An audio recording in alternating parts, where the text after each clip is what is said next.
ఆవిడ పాదములు పట్టుకుంటే ఆవిడ అనుగ్రహిస్తుంది.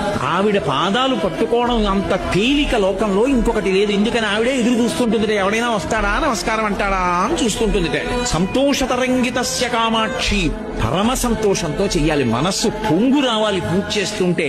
పూజ చేసేటప్పుడు పరమ సంతోషంతో ఉపచారం చేశాడనుకోండి అమ్మవారికి, అలా చేసిన వాడమ్మా మళ్లీ పుట్టడం ఉండదు. ఒకవేళ అలా వాడు పుడితే సముద్రం మీద బండరాయి తేలినట్టన్నారు. అమ్మా అనొక్కసారి పిలిచి నమస్కారం చేస్తే చాలు, వెంటనే నేనున్నాను రా బిడ్డా అని అమ్మవారు కాపాడుతుంది. ఆవిడ పాదములు పట్టుకుంటే ఆవిడ అనుగ్రహిస్తుంది. ఆవిడ పాదాలు పట్టుకోవడం అంత తేలిక లోకంలో ఇంకొకటి లేదు. ఎందుకని ఆవిడే ఎదురు చూస్తుంటుంది, ఎవడైనా వస్తాడా నమస్కారం అంటాడా అని చూస్తుంటుంది. సంతోషతరంగితస్య కామాక్షి, పరమ సంతోషంతో చెయ్యాలి. మనస్సు పొంగు రావాలి పూజ చేస్తుంటే. పూజ చేసేటప్పుడు పరమ సంతోషంతో